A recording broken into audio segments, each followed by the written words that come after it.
चलिए, आज का जो टेस्ट है 6 नंबर का टेस्ट है।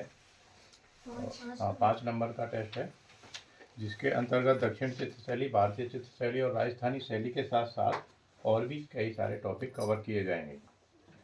जो इन टॉपिक से सवाल आएंगे, इस टेस्ट के अलावा इनमें से कोई सवाल नहीं बनते हैं।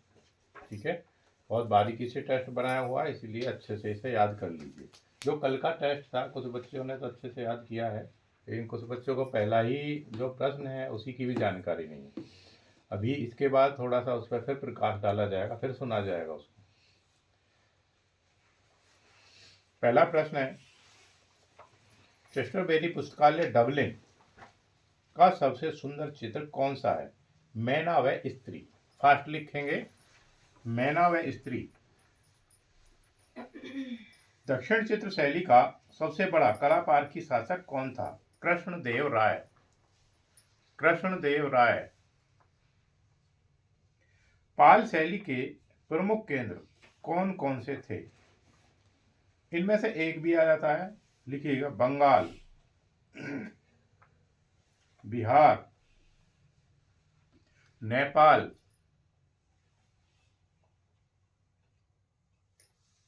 आदि।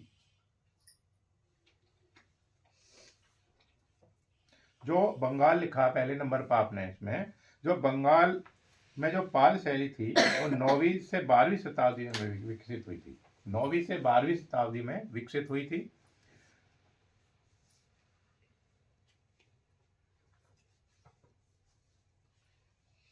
और पाल शैली का बंगाल ही क्या था? प्रमुख केंद्र भी यही था।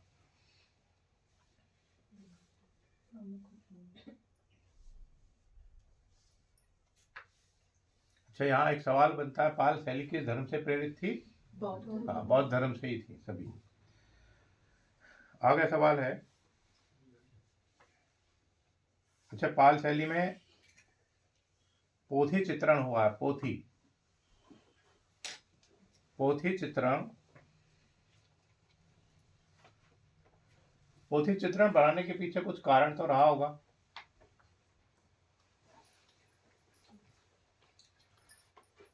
पहले, इनसे पहले क्या थी, जब प्रागैतिहासिक काल पढ़ाया था तो उसमें चित्रण कहाँ पर हुआ है? कोई भी बता सकते हैं? ध्यान से सुनिएगा, प्रश्न का उत्तर देने की कोशिश करिएगा।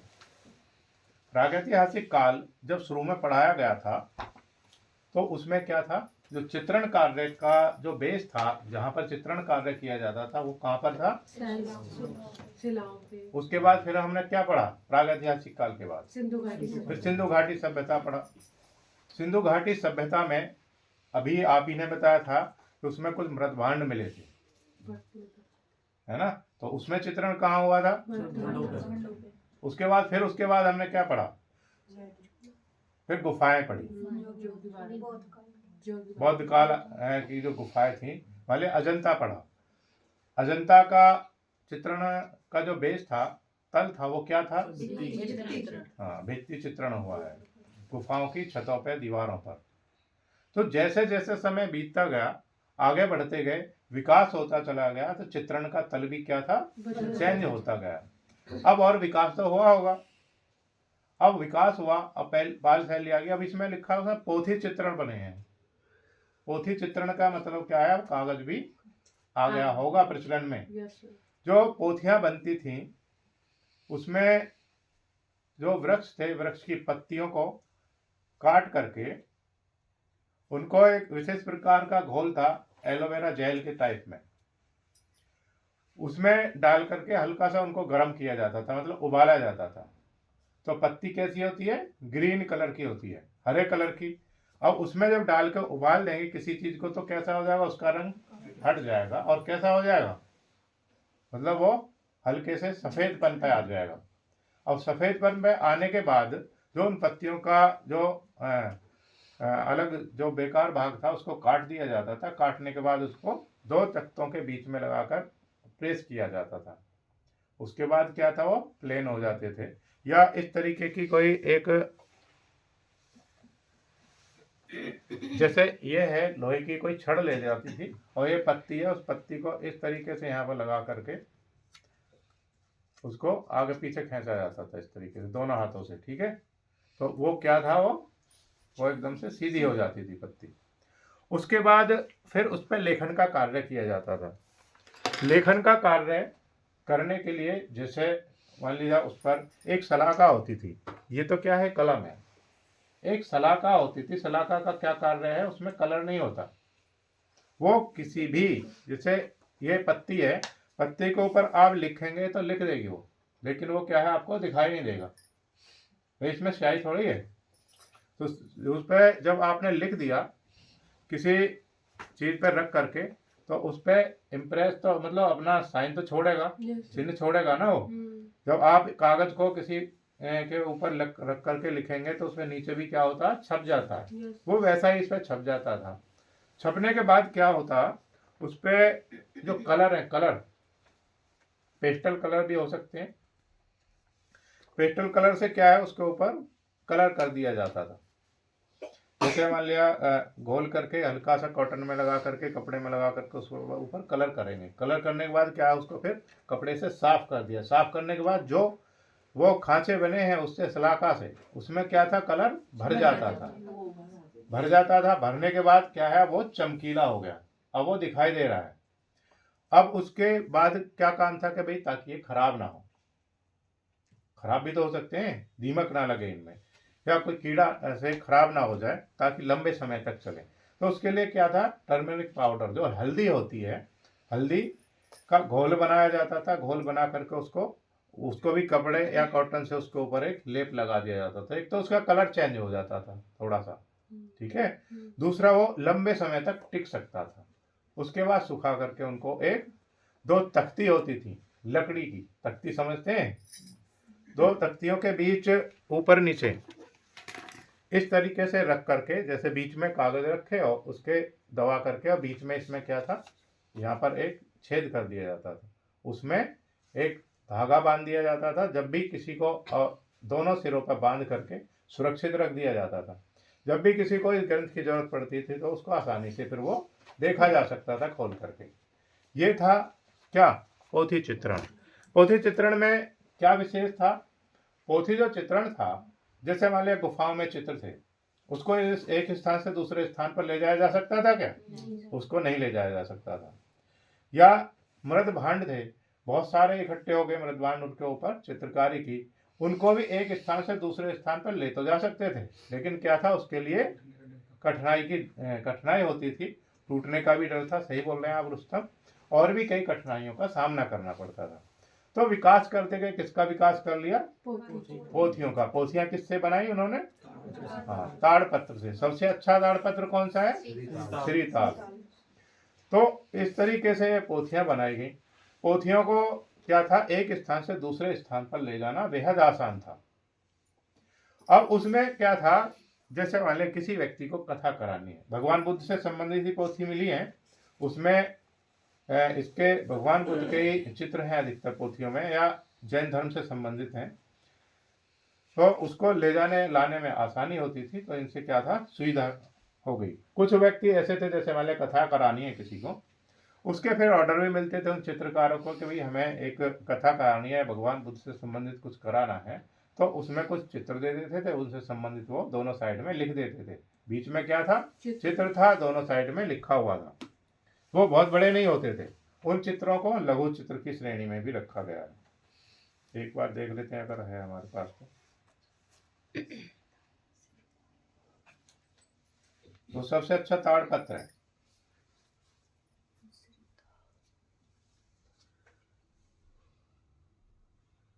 देखते हैं अगर ताड़पत्र कोई मिलता तो।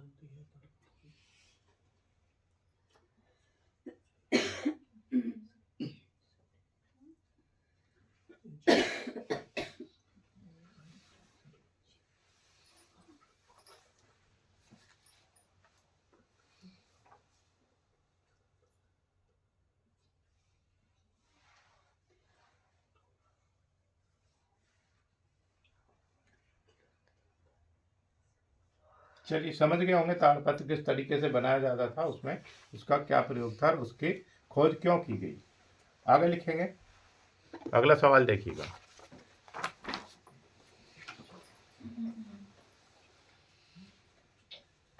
अच्छा, पाल शैली में जो वे ग्रंथ बने थे, ताड़पत्री जो ग्रंथ थे, इनकी माप क्या थी? 22.25 गुणा 2.25 इंच।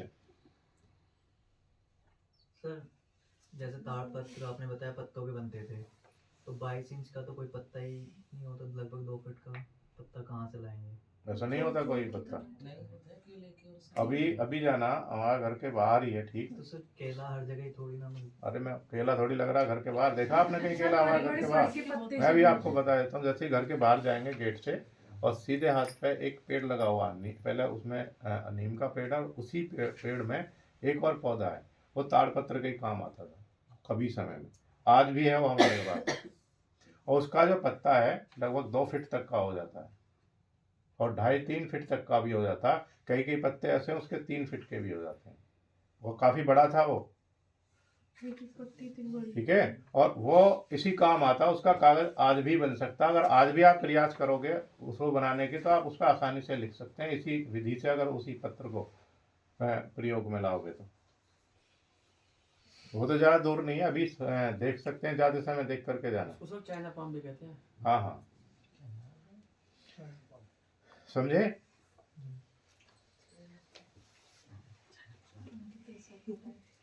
बाईस 22.25 गुणा 2.25 इंच।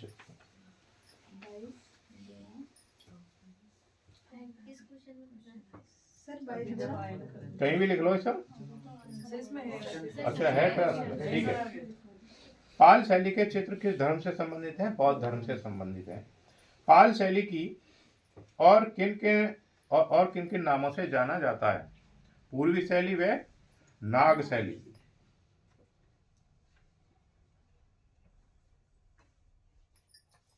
अच्छा, एक मुख्य बात है यहाँ पर, जो पाल शैली के कलाकार थे उनको जो इसकी मूर्तियां थी तांबे की मूर्तियां बनाने में महारत हासिल थी। तांबे की मूर्तियां बनाने में महारत हासिल थी। आगे लिखेंगे, पोथी चित्रण का आरंभ कहाँ से हुआ था? पाल शैली से हुआ था। पोथी चित्रण का आरंभ पाल शैली से हुआ था। पाल शैली की पोथियां किस पर लिखी गई थी? हाँ, ताड़पत्र पर। ताड़पत्र पर सबसे अच्छा ताड़पत्र कौन सा होता है? हाँ, श्री ताड़। पाल शैली पर किस कला का प्रभाव है? अजंता कला का।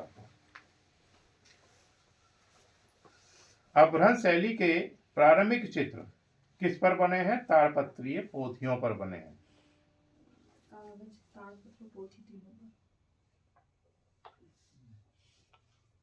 अपभ्रंश शैली को पश्चिम भारतीय शैली नाम किसने दिया? लामा तारानाथ ने दिया।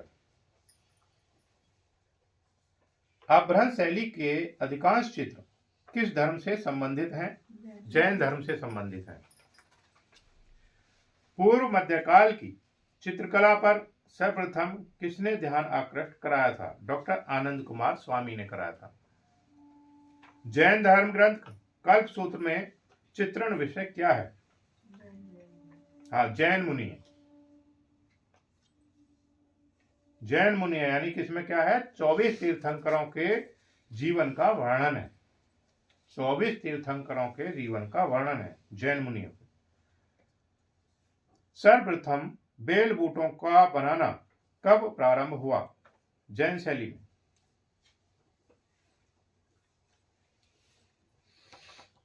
जैन शैली में सबसे अधिक चित्रण किसका हुआ है? हाँ, कल्पसूत्र का। कल्पसूत्र का। कल्पसूत्र क्या है? जैन धर्म का एक महत्वपूर्ण ग्रंथ है।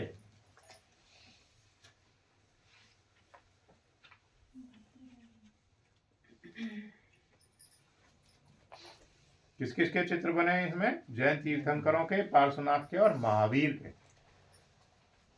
जो कल्पसूत्र है इसमें किस किस के चित्र हैं? जैन तीर्थंकर के, पार्श्वनाथ के और महावीर के।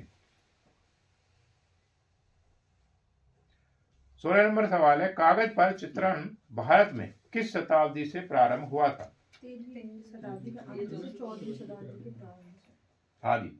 13वीं शताब्दी तक का अंत या 14वीं शताब्दी के प्रारंभ में। त्रिषष्टि शिला का पुरुष चरित्र किस धर्म से संबंधित ग्रंथ है? जैन धर्म से संबंधित ग्रंथ है।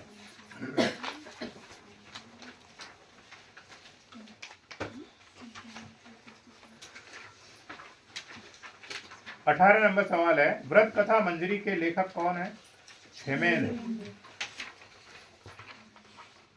मांडो में चित्रित शादी के बुस्तान वाली कृति किसने तैयार की थी? हाजी मोहम्मद चित्रकार था। हाजी मोहम्मद चित्रकार, वह सज्जाकार भी था। हाजी मोहम्मद ने की थी, चित्रकार वह सज्जाकार था। अब यह कृति कहाँ रखी है? राष्ट्रीय संग्रहालय नई दिल्ली में रखी है।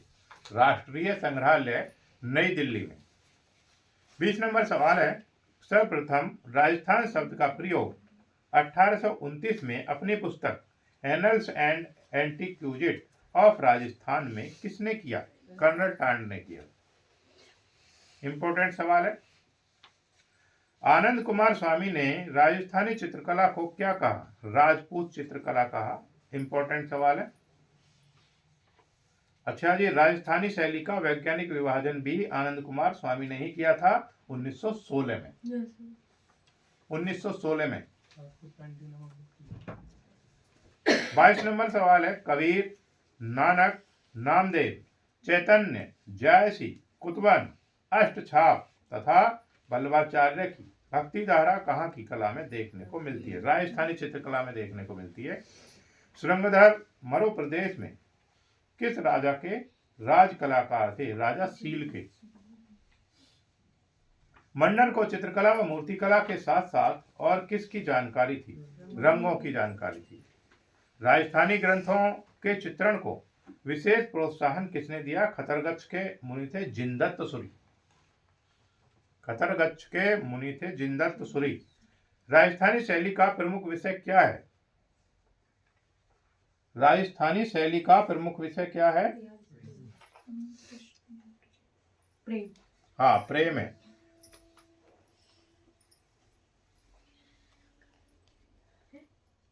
कृष्ण ने लिखा है तो हाँ, नहीं, कृष्ण राधा तो संबंधित है, क्यों काट देंगे? कृष्ण राधा लिखा हुआ तो अभी सही है, शिव पार्वती लिखा हुआ तो अभी सही है।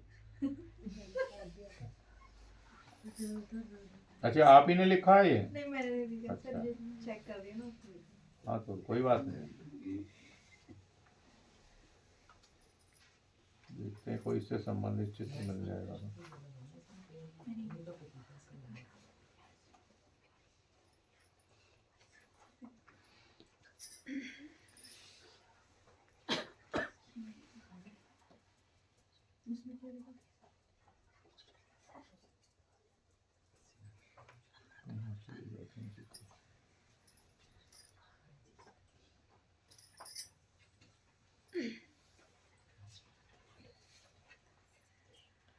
राधा कृष्ण का चित्र जो क्या है राजस्थानी शैली का, उसके माध्यम से ही प्रमुख जो विषय रहे हैं राधा कृष्ण का, शिव पार्वती का, गणेश के चित्र इसमें है। मेवाड़ शैली के किस राजा का काल कला विलास का स्वर्णिम युग था? महाराजा कुंभा का। महाराजा कुंभा का। महाराजा कुंभा ने कौन सा ग्रंथ लिखा? संगीत राज। राष्ट्रीय संग्रहालय नई दिल्ली में सुरक्षित ढोलामारू ग्रंथ 1532 में कहाँ चित्रित हुआ था? आहाड़ में। आहाड़ में। अगला सवाल है, शहाबुद्दीन चित्रकार द्वारा 1628 में चित्रित रागमाला के कितने चित्र उपलब्ध हैं? 12 चित्र उपलब्ध हैं।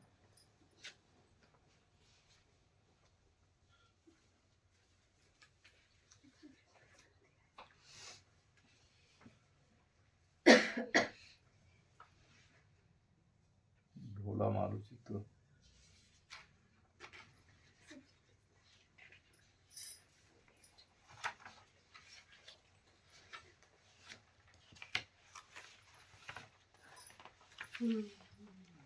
ये चित्र है ढोलामारू।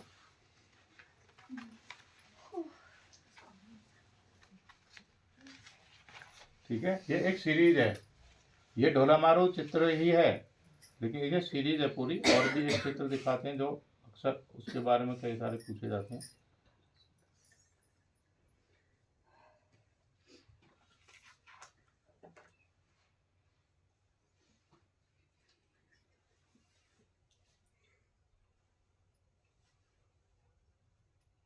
उसमें किस पर सवार है ढोलामारू? कौन बताना चाहते हैं? ऊंट पर सवार है।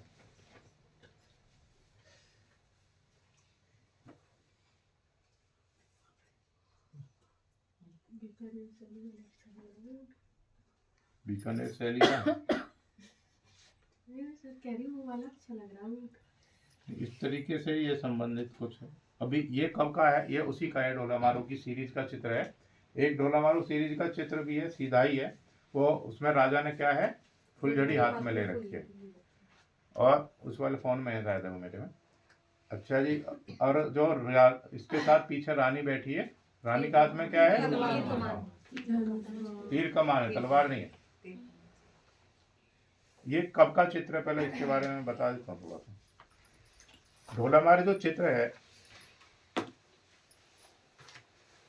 जो राजा है इसमें, इसकी जो शादी है वो बचपन में ही हो जाती है, 3 साल की उम्र में।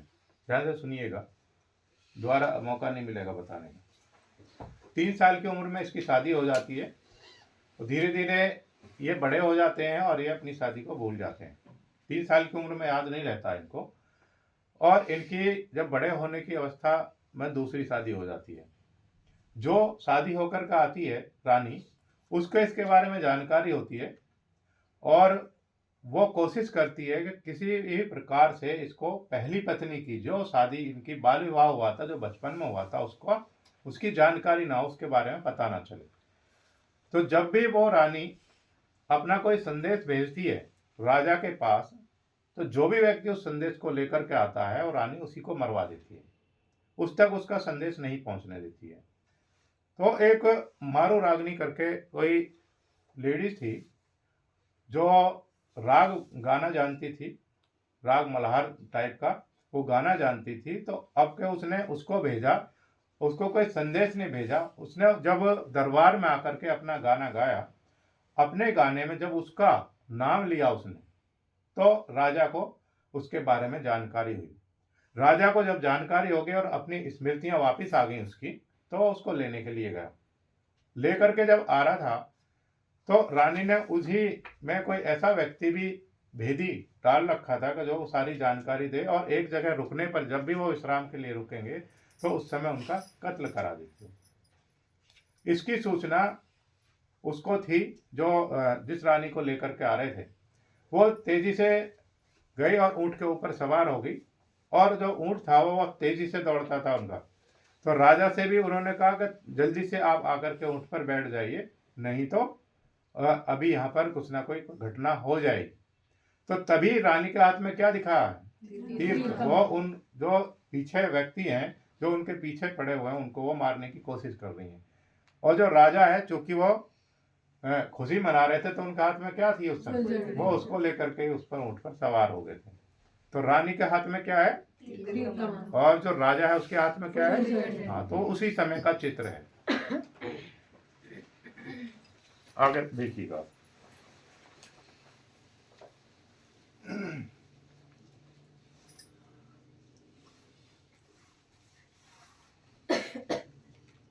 राष्ट्रीय संग्रहालय नई दिल्ली में सुरक्षित ढोलामारू चित्र ग्रंथ 1532 में कहाँ चित्रित हुआ था? आहाड़ में।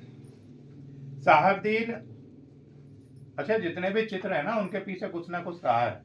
जैसे प्रागैतिहासिक काल में चले जाइए, उनके पीछे भी था कुछ ना कुछ। उसके आगे विकास हुआ। मान लिया अजंता की गुफाएं हैं, बहुत सारी गुफाएं, उनमें भी उनके पीछे भी कुछ उद्देश्य रहा था, और इन ग्रंथों के पीछे भी कुछ उद्देश्य रहा था।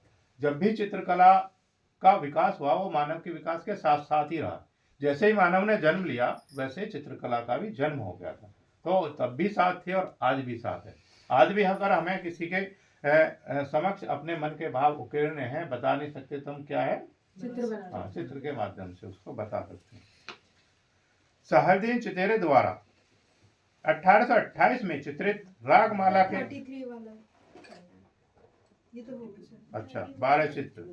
अच्छा, ढोलामारू चित्र किस शैली का है तथा चित्र में राजा रानी किस पर सवार है? ऊंट पर सवार है। किस शैली का है? जोधपुर शैली का है। ढोलामारू चित्र में राजा के हाथ में तथा रानी के हाथ में क्या है? राजा के हाथ में क्या है? फुलझड़ी। और रानी के हाथ में? कमान। हाँ, क्यों है तीर कमान, समझ गए? ओके। जोधपुर शैली के, अच्छा राजा को पता भी नहीं था कि उसके साथ कुछ छल होने वाला है, इसलिए वो क्या था, मस्त से अपने उसमें यात्रा में। जोधपुर शैली के प्रसिद्ध चित्र कौन कौन से? ढोला मारू है, दो सहेलियां। बीकानेर शैली में गोवर्धनधारी श्री कृष्ण का बहुत ही अच्छा जो ये चित्र था 32 नंबर और 31 नंबर, ये बेहद इंपॉर्टेंट सवाल है। इनमें से एक सवाल पेपर में आता ही आता है, दोनों में से कोई सा भी आ जाए। जोधपुर शैली के प्रसिद्ध चित्र कौन कौन से? ढोला मारू व दो सहेलियां। बीकानेर शैली में गोवर्धनधारी श्री कृष्ण का बहुत ही अच्छा चित्र किसने बनाया था? रुकनुद्दीन का पुत्र था कौन? साहबदीन। साहबदीन। महिषासुर मर्दनी का एक चित्र 1786 में किसके द्वारा बनाया गया था? मोहम्मद का पुत्र था हसन। मोहम्मद का पुत्र था हसन।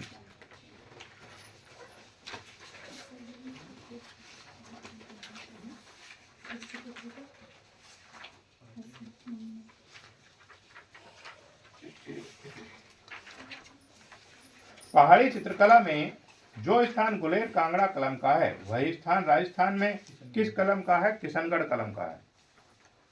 किशनगढ़। किशनगढ़ की बनी ठनी विश्व में किस नाम से प्रसिद्ध है? भारतीय मोनालिसा। चित्र है सामने, बोर्ड पर चित्र देख लीजिए, यह है भारतीय मोनालिसा का।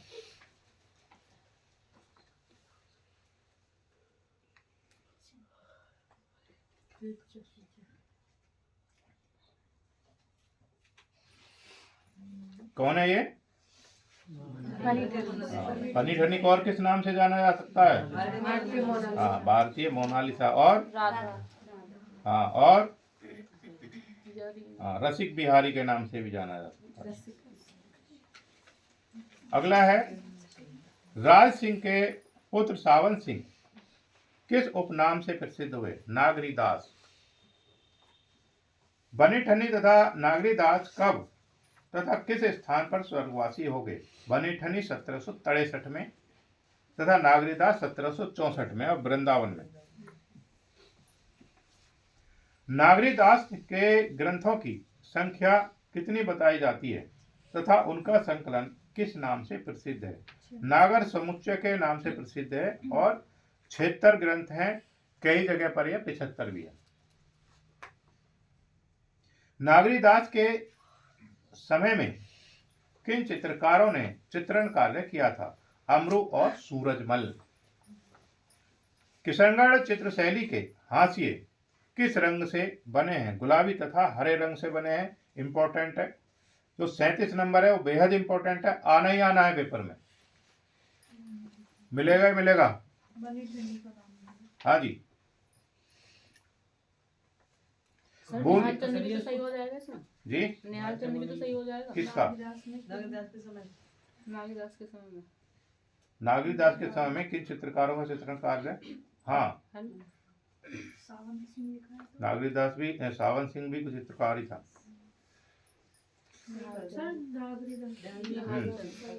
बूंदी चित्रों की प्रथम प्रदर्शनी का उद्घाटन 28 फरवरी 1949 को किसने किया था? ओसी गांगुली ने किया था। बूंदी राज्य की स्थापना किसने की थी? हड़ा देवा ने की थी 13वीं सदी में। 13वीं सदी में, या 1242 किसी ने लिखा हुआ तो उसको भी सही कर देंगे, 1242 ईस्वी। सुंदरगढ़ हाथी पर सवारी का दृश्य किस शैली का है? बूंदी शैली का है। बूंदी शैली में विशेष रूप से किन चित्रकारों के नाम आते हैं? सुरजन, अहमद अली, रामलाल, श्री किशन व साधुराम। ये कौन है चित्र पर? ये बोर्ड पर बनी ठनी। ये कौन है? भारतीय मोनालिसा।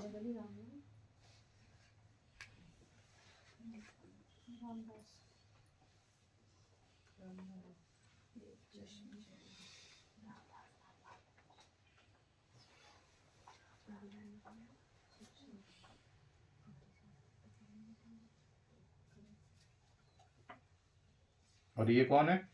भारतीय ओ विदेशी मोनालिसा विदेशी हाँ, ये है असली मोनालिसा और वो है भारतीय मोनालिसा। बूंदी शैली में विशेष रूप से किन चित्रकारों के नाम आते हैं? सुरजन, अहमद अली, रामलाल, श्री कृष्ण व साधु राम। बूंदी शैली में पुरुषाकृतियों को किस वर्ण में बनाया गया है? नील वर्ण है, गौर वर्ण में। दिखा देता हूँ मैं इसको, एक चित्र है एक चित्र इसका, नहीं ये नहीं है, ये है। देखो इसमें पुरुषाकृतियां नीले और गौर वर्ण में ही बनाई। नहीं, फेस कलर जिसको कोरा भी बोलते हैं, गौर वर्ण। हाथी पर सवार राजा द्वारा शेर के शिकार का चित्र किस शैली का है? कोटा शैली का है। जयपुर नगर विश्व में किस नाम से प्रसिद्ध है? गुलाबी नगर के नाम से, पिंक सिटी के नाम से प्रसिद्ध है। 100% आता सवाल है पेपर में, अक्सर देखने को मिल जाता है। अगला है, जयपुर नगर को किस कला प्रेमी राजा ने बसाया था? महाराजा सवाई जयसिंह सेकंड ने, द्वितीय ने, या कौन से सन में? 1727 में, या 1699 से 1743 के बीच लिखा, वो भी सही कर देंगे। जयपुर राज्य के प्रमुख चित्रकारों में कौन कौन चित्रकार थे? साहिब राम व लाल चित्रकार थे। जयपुर शैली में आभूषणों की चमकदार सज्जा के लिए किस तकनीक का प्रयोग किया गया? मणिकुट्टिम तकनीक का प्रयोग किया गया। इंपॉर्टेंट सवाल है। जयपुर चित्रकला की उपशैली का क्या नाम है? अलवर कलम। कौन कौन से चित्रकार जयपुर से अलवर आए थे? शिव कुमार, डालू राम। दोनों चित्रकार थे जो कहां से आए थे? जयपुर से अलवर आए थे। डालू राम किस चित्रण में सिद्धहस्त माना जाता था? भित्ति चित्रण में। भित्ति चित्रण में सिद्धहस्त चित्रकार निम्नलिखित में से कौन सा है? डालू राम। अगला है, दिल्ली कलम का प्रसिद्ध कलाकार कौन था? गुलाम अली। गुलिस्ता के प्रतिलिपि किसने अपने निरीक्षण में चित्रित कराई थी? बलदेव ने। हाथी दांत की पटरियों पर चित्रण करने के लिए कौन चित्रकार प्रसिद्ध था? बेहद इंपॉर्टेंट सवाल है, 100% आएगा ही आएगा पेपर में। मूलचंद।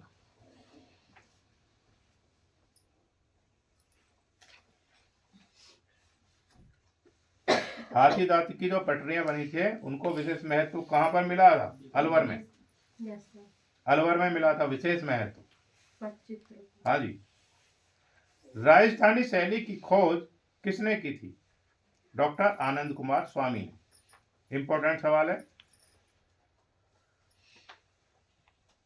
राजस्थानी शैली की नींव किसने, कौन सी कलाओं ने रखी थी? लोक कलाओं ने। राजस्थानी शैली की नींव किसने रखी? लोक कलाओं ने रखी। नाथद्वार शैली की सबसे बड़ी देन क्या है? पिछवाई चित्रण। पिछवाई चित्रण कैसे होते हैं जी? जो मूर्तियों के पीछे कपड़े लगे रहते हैं, पर्दे टाइप, उन पे जो हाँ, अब बोले ना सही। कपड़े लगाने, पर्दा लगाने के लिए लिखेंगे, उस पर क्या है? उस चित्र से संबंधित कुछ लिखा भी रहता है। यानी कि जैसे मान लिया राधा कृष्ण का चित्र बनाया है पिछवाई चित्रण में, तो राधा कृष्ण का उसके संबंधित, जैसे मान लो रामायण से संबंधित है तो रामायण के क्या है? सर्ग लिखे हुए होंगे उस पर, या उससे संबंधित कोई कथा लिखी हुई होगी, तो ऐसा कोई चित्र रहता है। चलिए आगे सवाल देखिएगा।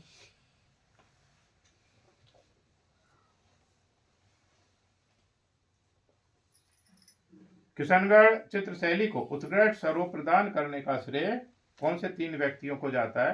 प्रथम जाता है, कवि चित्रकार थे भक्त राजा सावंत सिंह। प्रथम चित्रकार कौन थे? हाँ, राजा सावंत सिंह। दूसरे नंबर पर है बनी ठनी। तीसरे नंबर पर मोरध्वज निहाल चंद।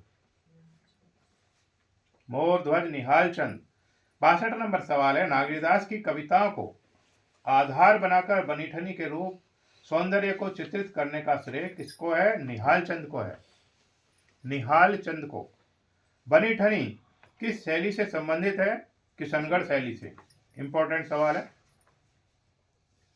जयपुर में प्रसिद्ध हवा महल का निर्माण किसने करवाया था? सवाई प्रताप सिंह ने करवाया था। इंपॉर्टेंट सवाल है। जयपुर शैली में जयपुर शैली में किन चित्रों का विशेष महत्व है? व्यक्ति चित्रों का विशेष महत्व है। कोटा कला के मुख्य आश्रयदाता राजा कौन थे? राजा उम्मेद सिंह थे।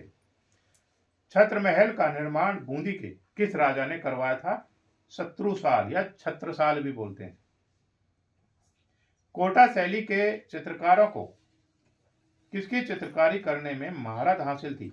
पशु चित्रण करने में, पशु चित्रण करने में महारत हासिल थी।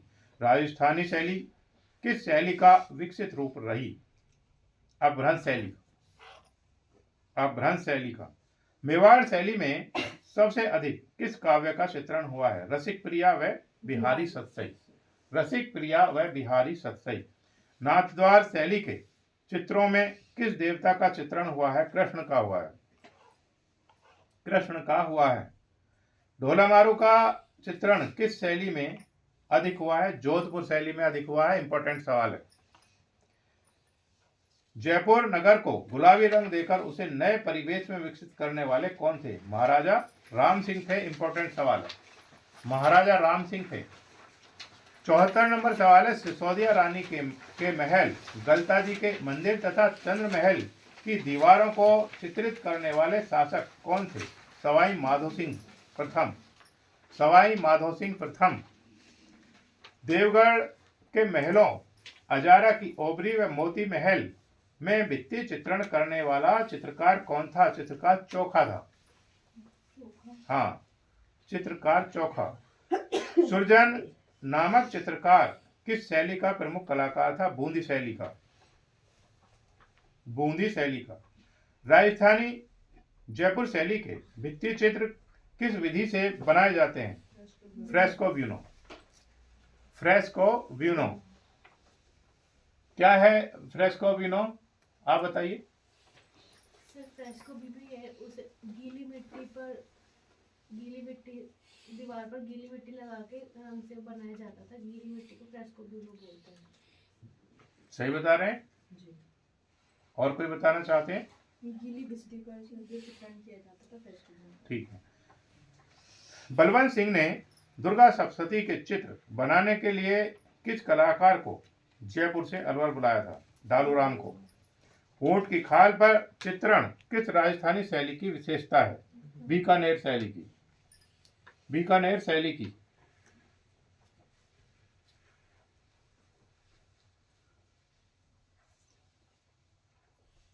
ऊंट की खाल पर चित्रण,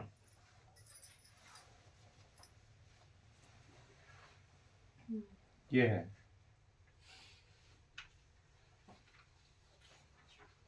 तो वो लिखा हुआ है इस पर बीकानेर लिखा हुआ है। हाँ, और इस जो ऊंट की खाल पर चित्रण होता है, इसको कौन सी कला कहते हैं? कला का भी तो नाम होगा इसका, इसको कहते हैं उस्ता कला। ये जब मैंने ऑनलाइन वर्क भेजा था आप लोगों को, उसमें था, ये उसमें था उस्ता कला। यह ईरान से भारत आई थी उस्ता कला। उस्ता कला कहाँ से आई थी? ईरान से भारत आई थी। उस्ता कला के अंतर्गत, अच्छा, ऊंट की खाल पर चित्रण किस कला के अंतर्गत आता है? कला पूछ रहे हैं, शैली नहीं पूछ रहे हैं। उस्ता कला के अंतर्गत। और किस शैली के अंतर्गत आएगा? फिर आएगा बीकानेर। अली रजा किस शैली का चित्रकार था? बीकानेर शैली का चित्रकार था। राजस्थानी शैली के लघु चित्र किस पर बनते थे? कागज की मोटी तह, इसको बसली बोलते थे, बसली या बसली। चौगार में खेले जाने वाले शाही खेलों का चित्रण करने वाला जयपुर शैली का कौन सा चित्रकार था? लाल चित्रकार था। लाल नाम है ये, लाल। अगला है तंजौर का बृहदीश्वर मंदिर कब व किसने बनवाया? चोल सम्राट राज राजेश्वर ने बनवाया था 1000 ईस्वी में।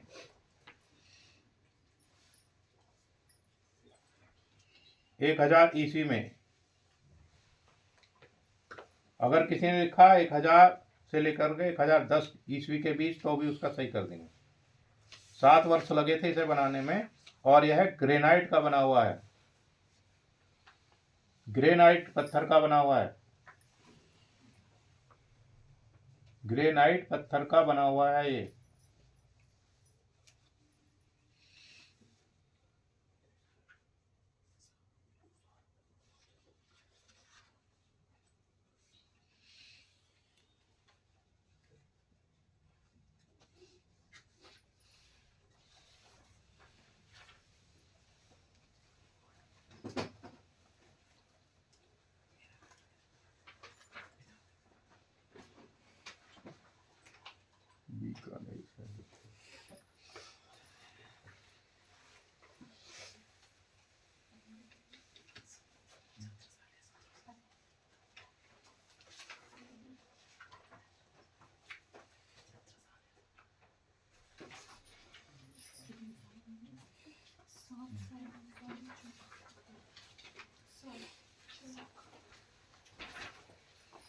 आगे देखेंगे, बृहदीश्वर मंदिर के प्रांगण की माप क्या है, वह उसका आकर्षण क्या है। 500 गुणा 250 गुणा 190 फीट ऊंचा विमान। 190 फीट ऊंचा विमान। आकर्षण का जो केंद्र है उसका 190 फीट ऊंचा विमान है। माप है 500 गुणा 250 फीट। डॉक्टर शिवराम मूर्ति के अनुसार चोल कला का सर्वोत्कृष्ट चित्र कौन सा है। भगवान शंकर का असुरों को पराजित करने जाना। भगवान शंकर का असुरों को पराजित करने जाना। चोल कला के सारे चित्र किस मत के हैं, शैव मत के हैं। तंजौर में राज राजेश्वर द्वारा बनवाया हुआ कौन सा मंदिर है, बृहदीश्वर मंदिर है। बृहदीश्वर मंदिर। गंगईकोड़ा चोलपुरम का शिव मंदिर किसने बनवाया था, चोल राजा राजेंद्र ने। तंजौर के चित्र किस पर बनाए गए हैं, शंख व सीपी के चूर्ण मिश्रित चूने के प्लास्टर पर। समझा दिए एक बार। शंख व सीपी के चूर्ण मिश्रित चूने के प्लास्टर पर बनाए गए हैं, सीपी क्या होगी? जो नदियों में मिल जाती है और समुद्र में मिलती है अधिकतर। मोती रहता है ना। सीपी अलग टाइप की रहती है, मोती अलग है, श्रेणी एक ही है। जो सीपी होती है, पहले उसके बारे में समझ लीजिए, सुनिए पहले। जो सीपी है, जब मानव का जन्म हुआ था, जब पृथ्वी पर जीव जंतु का जन्म हुआ था, जो सबसे पहले जो जन्म हुआ था वो सीपी का ही हुआ था। इसके अंदर एक द्रव होता है। सीपी का सेवाल का। पहले ध्यान से सुनिए, बीच में नहीं बोलिए। अब जो आपने कहा उसको समझाया जा रहा पहले, ठीक है। अपनी आदत सुधारिए, बीच में नहीं बोले। अगर मैं बोल रहा हूँ तो आप नहीं बोलिए, अगर आप बोले तो मैं नहीं बोलता हूँ, आपका प्रश्न आसानी से सुनता हूँ। जब उसका जन्म हुआ, क्योंकि जीव जंतुओं का जन्म कहाँ से हुआ था, पानी से हुआ था, समुद्र से ही हुआ था। उसके बीच में एक द्रव होता है, उसमें एक जीव होता है। अगर उसको खोलेंगे तो उसमें से निकलेगा, वो होता रीढ़ विहीन। सबसे पहले उसी का जन्म हुआ था। अब आप बोलिए क्या बोलना चाहते हैं। पहले तो सेवाल का होता है ना, वो जो सफेद वगैरह हरी हरी सी नहीं। बाई बोल रहे हैं जिसे। वो वनस्पति की बात नहीं कर रहे हैं, जीव की बात कर रहे हैं।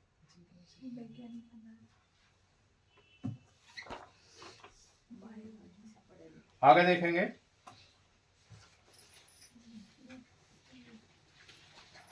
कौन सा सवाल चल रहा है। अच्छा, बेलूर का तंजौर के चित्र किस पर बनाए गए थे, शंख व सीपी के चूर्ण पर, चूर्ण के प्लास्टर पर। अगला सवाल है, बेलूर का प्रसिद्ध मंदिर किसका बनवाया हुआ है, विष्णुवर्धन का बनवाया हुआ है। विष्णुवर्धन का। पिल्लामरी के मंदिर में किसका भव्य चित्रण है, अमृत मंथन का चित्र है। अमृत मंथन।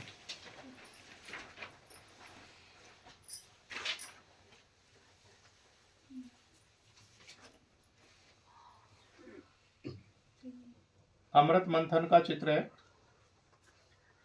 जो बोर्ड पे दिखाई दे रहा है।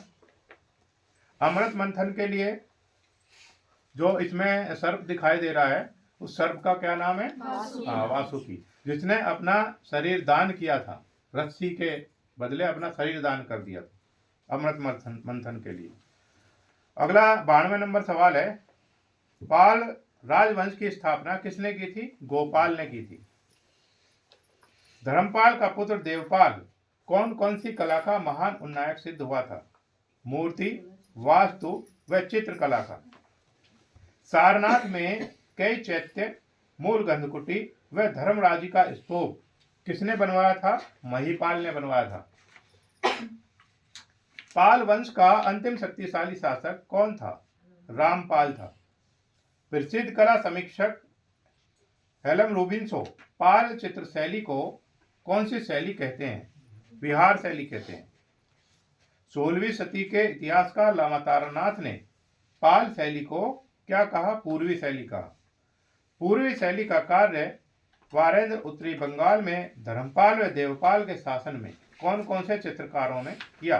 धीमान व उसका पुत्र था विजपाल।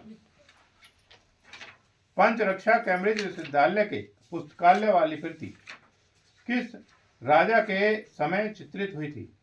राजा जयपाल के 14वें राज्यारोहण वर्ष में। हाँ, नेपाल भी लिखा तो सही होगी। गदाव्यूह ग्रंथ जो श्वेतोस्लाव रोरिक कुल्लू के संग्रह में है, इसमें कितने चित्र हैं? 126 चित्र हैं। इतिहासकार लामा तारानाथ कहाँ के निवासी थे? तिब्बत के। महामयूरी ग्रंथ कहाँ के संग्रह में है? भारत कला भवन वाराणसी के संग्रह में है। भारत कला भवन वाराणसी के संग्रह में है। यह है महामयूरी ग्रंथ। राष्ट्रीय संग्रहालय दिल्ली में 10वीं 11वीं सदी का एक पटलिका किस जातक का चित्र बना है? बेसंतर जातक का। पाल शैली के ताड़पत्रीय ग्रंथों की माप क्या है? वह पत्रों की माप क्या है? 22 गुणा 2.5 इंच या 22 सही 1/4 गुणा 2 सही 1/4। दोनों में से कोई सा भी पेपर में आ जाता तो दोनों को इसमें से सही कर देंगे एक को। पाल शैली के प्रमुख ग्रंथ कौन कौन से हैं? लिख लीजिए। प्रज्ञा पारमिता, गदाव्यूह या गंधव्यूह तथा साधन माला।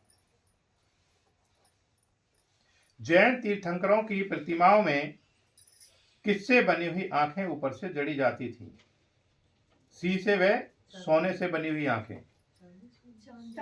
हाँ, शीशे व चांदी से बनी आंखें। ठीक है, शीशे व चांदी से बनी आंखें ऊपर से जड़ी जाती थी। अपभ्रंश शैली का नाम अपभ्रंश किस विद्वान ने रखा? इंपॉर्टेंट सवाल है, 100% आएगा। कला मनीषी राय कृष्णदास ने रखा था। 1439 चित्रित कल्पसूत्र वर्तमान में कहाँ के व किस संग्रहालय की निधि है? राष्ट्रीय संग्रहालय नई दिल्ली की निधि है। राष्ट्रीय संग्रहालय नई दिल्ली। अपभ्रंश शैली को और किन किन नामों से जाना जाता है? गुजरात शैली, लिख लीजिए इनको। गुजरात शैली, जैन शैली, पुस्तक शैली, पश्चिमी भारतीय शैली व प्राकृत शैली। गुजरात शैली, जैन शैली, पुस्तक शैली, पश्चिमी भारतीय शैली व प्राकृत शैली आदि नामों से जाना जाता है। कौन सी शैली को? अपभ्रंश शैली को। अपभ्रंश शैली में चित्र कितने रूपों में उपलब्ध हैं? 3 रूपों में। ताड़पत्र पर बने पोथी चित्र, कपड़े पर बने पट चित्र, कागज पर बने पोथी चित्र या स्फुट चित्र। कागज पर बने पोथी चित्र या स्फुट चित्र। अपभ्रंश शैली के चित्रों में मानवाकृतियां कितने चश्म बनी हैं? 1.25 चश्म। और कहीं कहीं पर और भी कोई चश्म बना है। ये जो सामने है, ये कितने चश्मे हैं?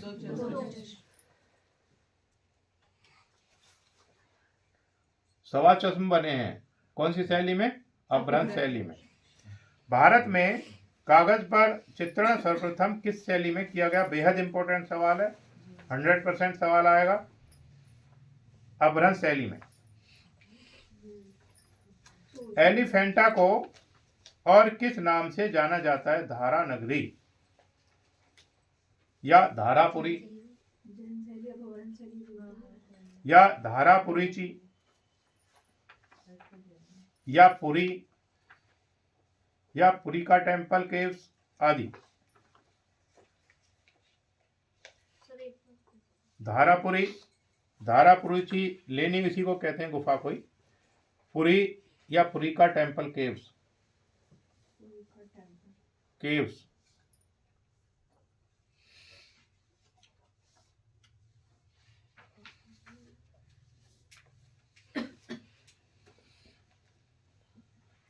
एलिफेंटा को और किस नाम से जाना जाता है? लिख लिया ये। एलिफेंटा गुफा कहां पर स्थित है? बंबई से दक्षिण पश्चिम में एक टापू पर स्थित है।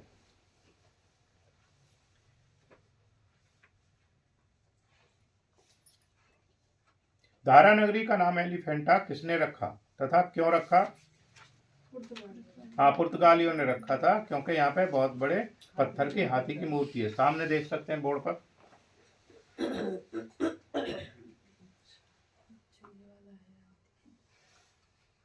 ये हाथी की प्रॉपर मूर्ति नहीं है, ठीक है। हाथी के सूंड के जैसा इसमें लगता है इस आकृति में, इसीलिए बोलते हैं, प्रॉपर मूर्ति नहीं है, हाथी की है। अब यह हाथी की जो मूर्ति है कहाँ रखी है? Prince of Wales museum Bambai में।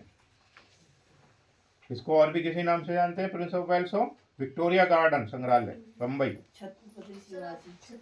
हाँ जी। एलिफेंटा तक पहुंचने के लिए मुंबई से कहां से तथा किससे जाना पड़ता है? गेटवे ऑफ इंडिया से, मोटर बोट से। गेटवे ऑफ इंडिया से। गेटवे ऑफ इंडिया जहां पर है वहां से ही ठीक समुद्र की सीमा शुरू हो जाती है। जहां पर गेटवे ऑफ इंडिया है वहीं से उसके सतह शुरू हो जाती है, समुद्र की समुद्र शुरू हो जाता है। और उसी के पास ही एक होटल है। होटल क्या नाम है उसका? होटल ताज, वो भी वहीं है।